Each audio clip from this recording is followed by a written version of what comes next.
사도 베드로는 계속해서 이 고난 가운데 있는 성도들에게 흔들리지 말고 이 하나님의 부르심에 합당한 성도의 삶을 살아내라, 계속 이렇게 담대하게 권면하고 있는 것을 계속 저희가 읽고 있습니다. 오늘 본문은 특별히 이 박해 속에서도 성도는 이 기독교를 변증하는 삶을 살아야 한다 하고 말씀하고 있어요. 변증이라는 말은 쉽게 말하면 변호하고 증거한다는 말이지요. 뭔가 오해가 있을 때 그게 아니다, 뭔가 불명확한 것이 있을 때 바로 이거다, 이렇게 확실하게 알려주는 것, 기독교에 대해서, 교회에 대해서, 성도에 대해서 그렇게 변호하고 증거하는 삶을 성도가 또한 살아야 한다 하고 말씀하고 있는 것을 보게 되죠. 기독교가 결코 세상 사람들이 생각하는 사회 혼란을 조장하고 해악을 끼치는 그런 존재가 아니라 오히려 유익하고 의로운 것이 바로 기독교 신앙이다라는 것을 성도의 선한 삶으로 나타낼 수 있어야 한다라는 취지로 오늘 본문의 말씀이 기록되고 있는 거예요. 11절에 사랑하는 자들아, 거류민과 나그네 같은 너희를 권하노니 영혼을 거슬러 싸우는 육체의 정욕을 제어하라 하고 말씀이 시작되고 있지요. 성도의 여러분, 궁극적인 시민권은 하늘에 있는 것이기 때문에 성도는 이 땅에서 거류민과 나그네 같은 존재라는 거예요. 그렇기 때문에 성도는 이 땅의 것에 소망을 두지 않는 자들이라는 것이죠. 그래서 성도는 살아갈 때에 이 영혼을 거슬러서 싸우고자 달려드는 이 육체의 정욕, 이 육체의 소욕들, 이것을 멀리하고 절제할 수 있어야 한다는 거예요. 육체의 소욕은 반드시 성령의 소욕과 반대되고 방해하고 거스르기 때문에 더욱더 기도와 말씀으로, 더욱더 성령의 충만함으로 이 육체의 소욕, 육체의 정욕을 담대하게 끊어내고 멀리할 수 있어야 한다는 것이, 성도는 육체의 소욕이 아니라 선한 행실, 성령의 일하심으로 살아가야 한다는 것이죠. 여러분, 주님의 사역 잘 감당하다가 이 육체의 정욕 때문에 망신당하고 그동안 쌓아왔던 사역의 열매들이 한순간에 무너져 내리는 목회자, 사역자가 있는 것을 종종 가끔 우리가 듣게 되지요. 지금은 완전히 회개하셔서 돌아서셔서 왕성한 활동을 하고 계시지만 10여 년 전에, 20년 됐나요? 한 20년 된 것 같네요. 우리 교회에서 많이, 우리 교회 가운데서, 우리 한국교회 가운데서 많이 부르고 우리 성도들이 많이 애창하는 정말 주옥 같은 찬양곡들을 만드시고 부르신 찬양사역자 한 분이 계시는데, 이름만 들으면 여러분 다 아시는 분들일 거예요. 근데 그분이 글쎄 잠에 관련하여 정말 너무나 놀라운 이렇게 무리가 있었어요. 사역은 잘 하셨는데 그의 삶 가운데는 너무나 좋지 않은 일들이 있었던 거예요. 그래서 그게 교계에 엄청난 충격을 준 일이 있었고, 저도 그 소식을 듣고 제 귀를 의심했어요. 정말 그런 일이 일어날 수 있는가? 한동안 정말 이상하더라고요. 또 설교 잘하고 교회에 크게 부흥시켰던 목사님 가운데 한 목사님은 또 이 잠에 관련하여 한순간에 그냥 모든 그 목회의 어떤 그 명성들이 다 물거품이 돼버렸죠. 망신당하고 그 목회가 무너지는 것을 또한 우리가 소식을 들었던 것을 보게 됩니다. 육체의 정욕, 육신의 소욕에 따라 살면 성령께서 더 이상 역사하지 못하기 때문에 한순간에 그 모든 것이 하나님의 주님의 일이 다 무너질 수밖에 없다는 것을 오늘 우리가 보게 되는 거예요. 12절에 이렇게 말씀하고 있습니다. 너희가 이방인 중에서 행실을 선하게 가져 너희를 악행한다고 비박하는 자들로 하여금 너희 선한 일을 보고 오시는 날에 하나님께 영광을 돌리게 하려 함이라 하고 말씀하고 있습니다. 사도 베드로는 말씀하기를 성도가 육체의 정욕을 제어하고 선한 행실을 많이 해야 그 선한 행실로 말미암아 교회가 악한 일을 많이 하는 이상한 집단이다 하는 이 모든 세상에 모함하는 사람들의 그 말들, 또 15절에 보면 그들이 하는 이 무식한 말들을 막아주게 된다는 거예요. 성도의 거룩한 삶, 성도의 선행 행실이 그 모든 말들을 막게 되리라는 거예요. 그리고 궁극적으로 우리 주님 오시는 날에 그 성도의 선한 행실이 주님께 영광을 돌리는 일이 되리라는 것이지요. 특별히 여러분, 초대교회 당시에 이 성찬식을 행할 때에, 성찬식을 할 때 우리가 어떻게 합니까? 목회자가 주님의 떡과 포도주를 나누면서 어떤 멘트를 해요? 이것은 주님의 피요, 이것은 주님의 살입니다. 우리가 주님의 피와 살을 먹고 주님을 기념합시다. 이렇게 성만찬을 하는데 세상 사람들이 그것을 얼뜻 잘못 듣고 어떤 오해를 가졌어요? 아, 교회 다니는 사람들은 사람의 살을 먹고 사람의 피를 마시는 이상한 사람들이다 라는 괴소문이 막 나도는 거예요. 이런 모든 일에 대하여 너희는 어떻게 하라고요? 너희의 선하고 착한 행실로. 이것은 사실이 아니고 오히려 교회 공동체는, 성도들은 좋은 일, 선한 일 많이 하는 귀한 곳이라는 것을 성도의 착한 행실로, 모든 불필요한 오해와 잘못된 인식으로 비롯된 밖에도 다 막을 수 있어야 한다는 것이지요. 또한 성도의 이 선한 행실 가운데는 무엇이 있는가? 국가의 제도에 순복하는 일도 중요하다 하고 또한 계속 말씀하고 있습니다. 13절 14절에 보니까 인간의 모든 제도를 주를 위하여 순종하되 혹은 위에 있는 왕이나 혹은 그가 악행하는 자를 징벌하고 선행하는 자를 포생하기 위하여 보낸 총독에게 하라 하고 말씀하고 있죠.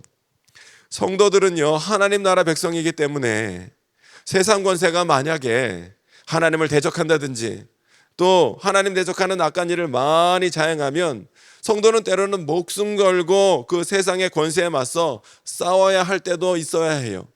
특히나 요즘 같은 때에 어떤 일이 벌어집니까?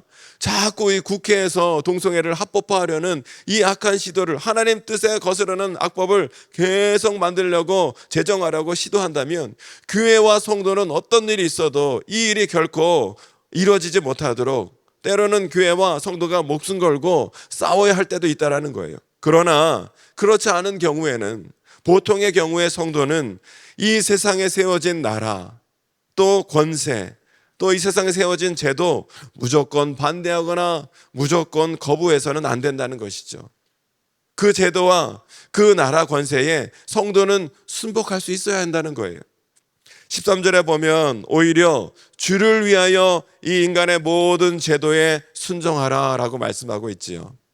왜냐하면 이 땅에 세워진 여러분 나라도, 또 이 땅에 세워진 나라의 모든 제도도, 또 이 땅에 세워진 모든 권세도 누가 허락하신 거예요?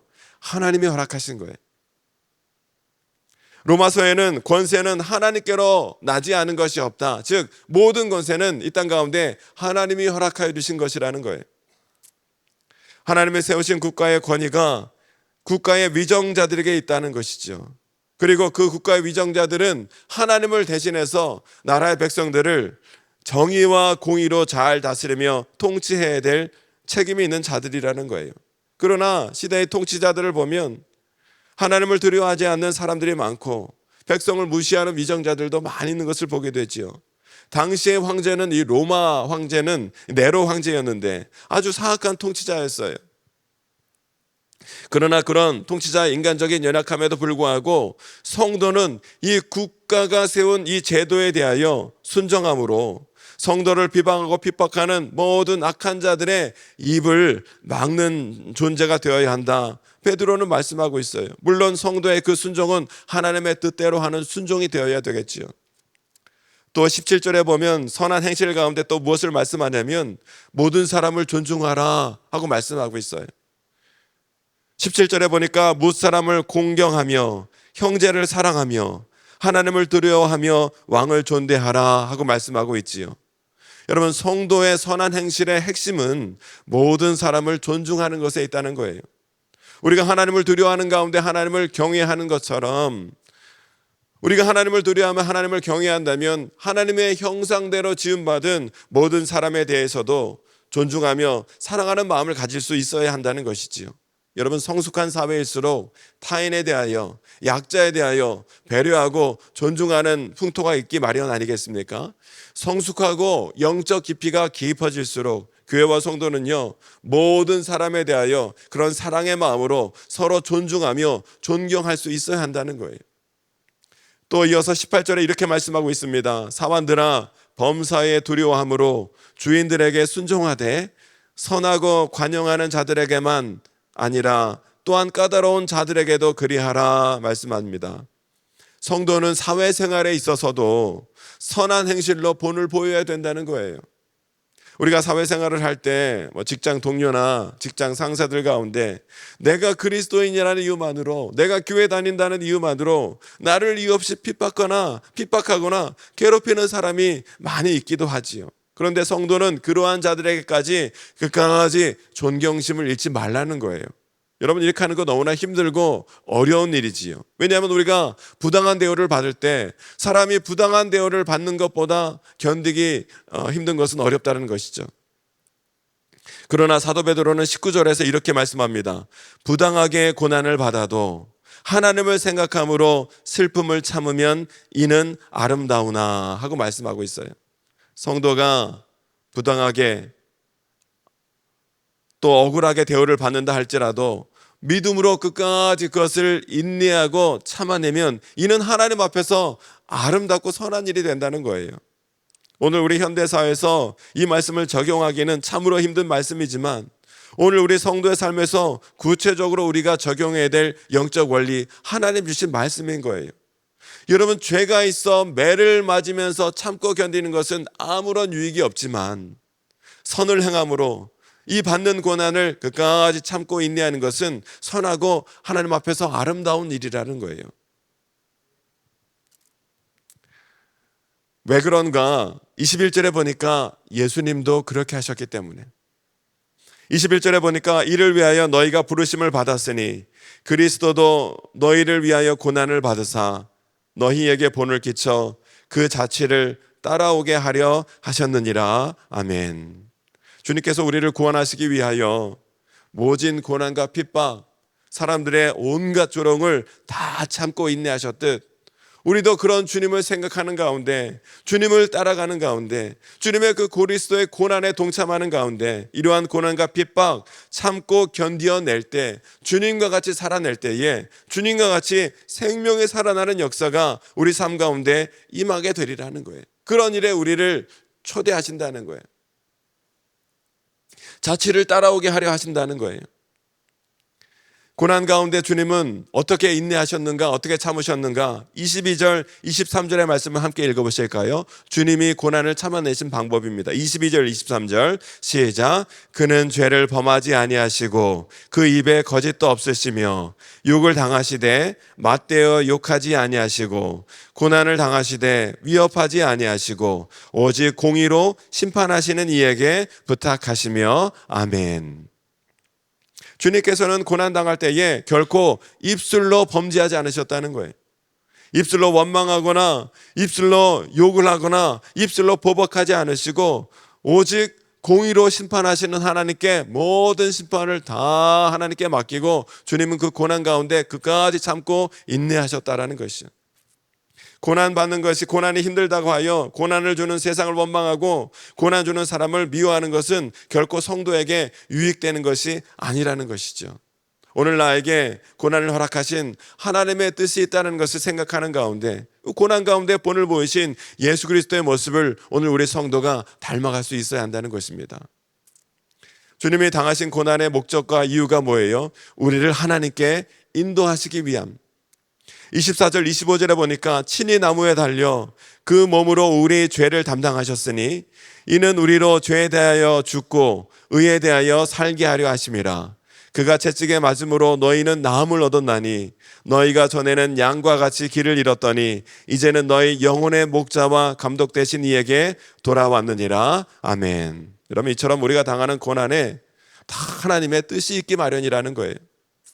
때문에 야고보서에서 우리가 고난과 시험 당할 때 오히려 기뻐하라 이렇게 말씀하셨고, 사도 바울도 로마서 5장에서 말씀하시기를 다만 이뿐 아니라 우리가 환난 중에서 기뻐하니 즐거워하나니 환난은 인내를, 인내는 연단을, 연단은 소망을 이루는 줄 알미로다 하고 말씀하고 있어요. 성도는 고난과 환난 중에서 또 세상 사람들로부터 환난과 핍박을 당해도 선한 행실로 말미암아 그 모든 것을 다 이기고 성도의 영적 즐거움을 나타낼 수 있어야 한다는 거예요. 때로 부당한 고난을 받을 때도 있고 때로 선을 행하는데 박해가 우리에게 있을 수도 있어요. 그러나 오늘 하나님을 생각하는 가운데 나를 위해 고난당하신 예수 그리스도를 생각하는 가운데 그 고난 가운데는 하나님 뜻하신 뜻이 있음을 기억하는 가운데 믿음 안에서 끝까지 참고 인내하고 견딜 때 이는 하나님 앞에서 아름다운 일이 될 것이고 또 장차 나타나실 주님께 영광을 돌리는 일이 될 것이고 반드시 그 가운데 하나님의 놀라운 역사, 선하신 섭리가 우리 삶 가운데 나타나게 되리라는 거예요. 오늘 우리에게 주신 이 말씀들을 기억하는 가운데 오늘 우리 삶 가운데 어떠한 고난과 어려움과 핍박이 있다 할지라도 끝까지 오늘 베드로가 고난받는 초대교회 성도들에게 권면했던 그 말씀 우리가 기억하는 가운데 끝까지 이 선한 행실로 우리 모두가 오늘도 인내하여서 우리 삶 가운데 하나님의 선하심을 나타내고 하나님께 영광을 돌리는 가운데 우리를 부르신 하나님의 그 선하신 뜻대로 성도의 삶을 온전히 감당하여 하나님 앞에 영광을 돌리며 나아가는 저와 여러분의 귀한 성도의 삶이 되어지시기를 주님의 이름으로 축원합니다. 이 시간 함께 기도하기를 원합니다. 주님, 우리가 삶을 살아갈 때 때로 받는 여러 가지 핍박과 환난과 어려움과 고난이 있습니다.